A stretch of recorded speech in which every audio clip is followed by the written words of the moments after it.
This is a little explainer video on a Tim Miller derived exercise. I say Tim Miller derived because I sort of got the inspiration after doing a Tim Miller exercise. It was sort of an amalgamation of sorts, and I'll get into that in a second.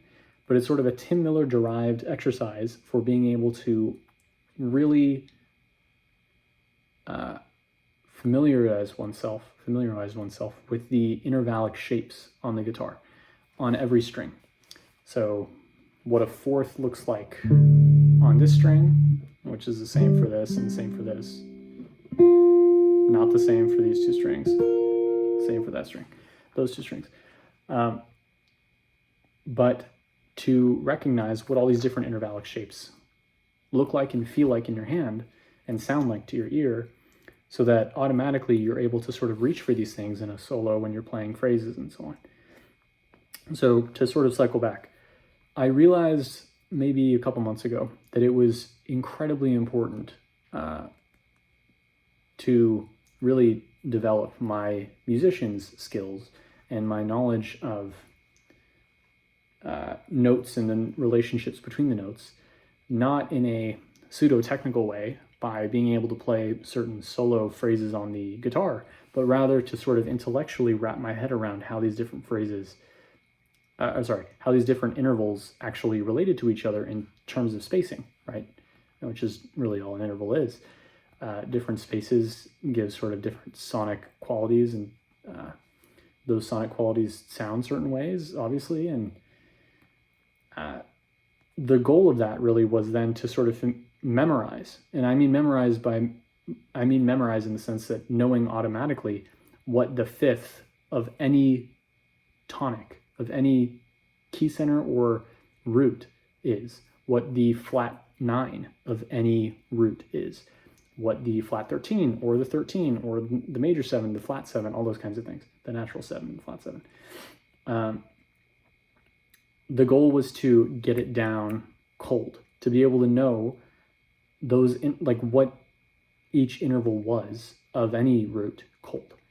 And I tried learning scales as a way of doing that, and it just wasn't as effective. So I sort of put my experience as a college student to, well, specifically with taking classes like organic chemistry, to sort of apply it here, or actually any class. I mean, using flashcards is an incredibly efficient way, I think, in my experience, to really memorize information. And using flashcards in the sense that you are trying to actively remember what the answer is on the opposite side of the flashcard before you turn it over. So rather than sort of doing all this sort of mental gymnastics of figuring out, okay, well, I know the fifth of G is, D, so the flat 5 of G would have to be D flat, right? Nothing like that. Instead knowing, no, the flat 5 of G is D flat, or D flat is the flat 5 of G. So the goal was to get to that kind of knowledge, right? So what that ended up meaning was I made a stack of flashcards, yay thick or something like that. And the goal was every day to just go through it and try and recall what the intervals were for all these different, what note was that certain interval of any root, or of a root, a specified root. So what that would look like is, I would literally write out the question, what is the flat 5 of G? And on the back side, I would say D flat. And it got to the point after doing that, when I, did that for a couple weeks, that it became apparent to me that I'm doing music when I don't have the guitar in my hand, but I could sort of simultaneously do that with another thing that I've been sort of experimenting with in my practice routine, which is really thinking about the spacings between these intervals and how they felt in the hand and also how they sounded. So I realized that I could combine that with something like this Tim Miller exercise. So literally what I would do is, or what I am doing now as well, is I would take the flashcard deck, take the top card in the flashcard deck, flip it over, or actually read it first. Say, okay, as an example, what is the flat 5 of G? And I'd intellectually say, okay, that's D flat, right? But I would say, okay, well, what does that actually sound like? And I don't have perfect pitch, so I wouldn't actually be able to say sort of what that would sound like just off the top of my head. But you can train relative pitch. You can also probably train perfect pitch, if you're much younger. I'm still in my 20s, so, brain's still pretty plastic. But if I play a G, I know 5 kind of sounds like, right? The 4 sounds, so I can sort of say the flat 5 would sound like, no, that's not right.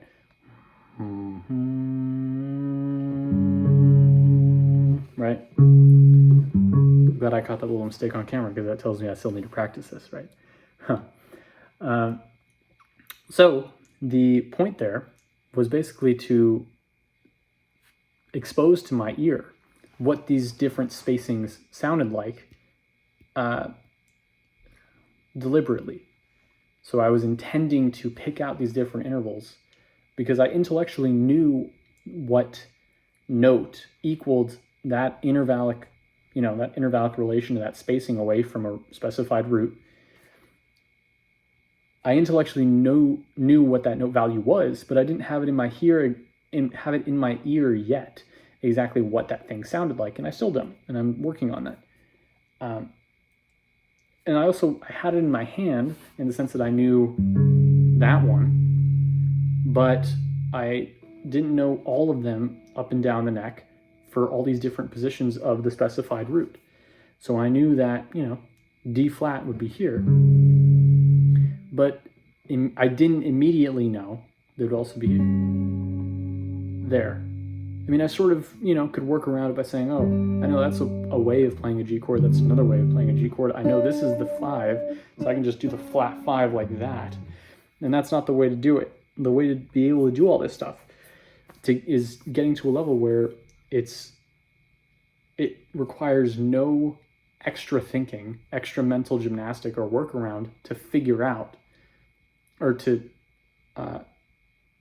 properly select out the tone that fits whatever, prompt you're giving yourself. So that's what I would do, is I would pick up the flashcard, read what it said, as an example, what is the flat 5 in relation to G? I would intellectually say, okay, it's D flat. Now, what are I know all the positions of G, right?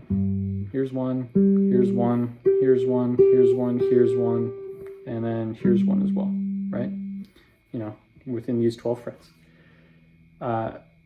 So, okay, what are all the different ways I can play a flat 5 relation to that root? Or play the note that is a flat 5th away from all these different G notes, right? And so this gets into playing all your different caged shapes.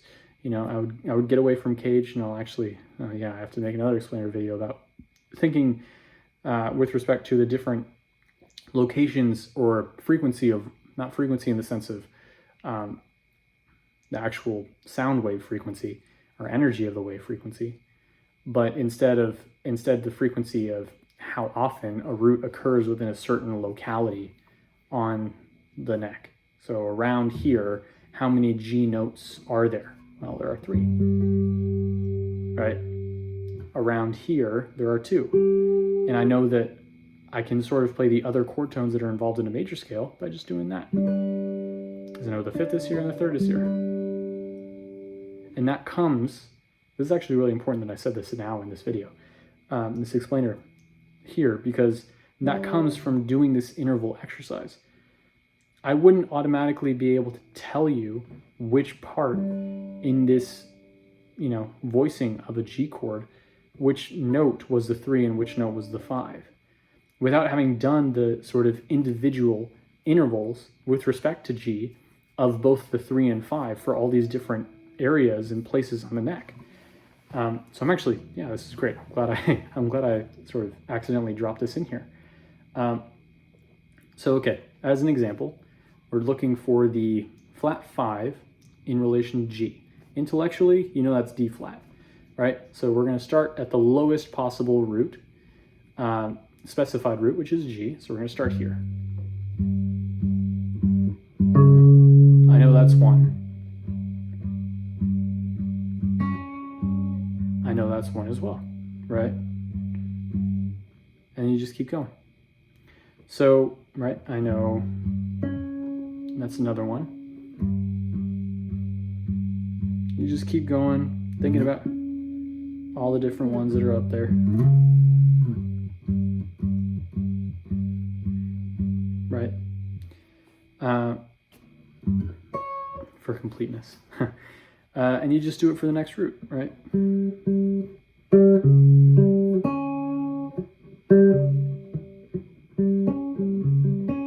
Right.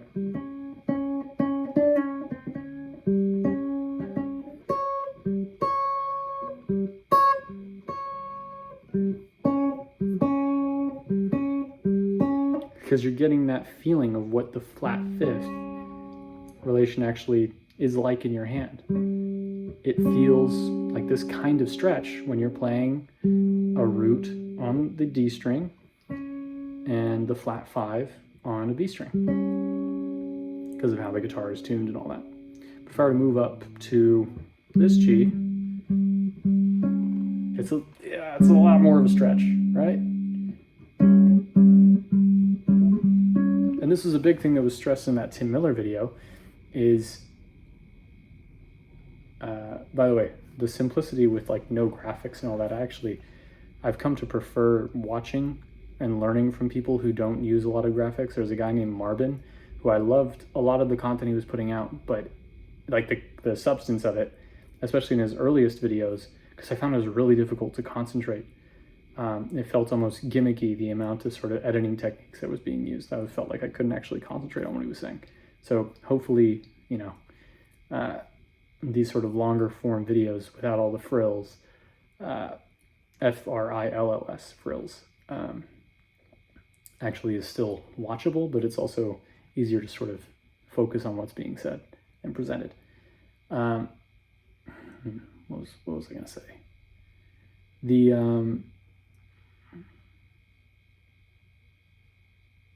The benefit of doing this exercise, this wasn't what I was going to say, but it sort of communicates the point anyway because I've forgotten. The benefit of doing this exercise is you are able to sort of leapfrog all around the neck and figure out where all those tones are that you want to hit on next, so to speak, that you want to hit next. And you just do that for all the specified roots up and down between the 1st and 12th fret. And you just sort of do that for the one flashcard and you do them over. My goal was just to do 10 every morning. And, you know, I think I'm starting to see it pay dividends, and I'm excited to see how it continues to assist my playing in the future. So with that, happy practicing, happy playing, and hope this was helpful. Take care.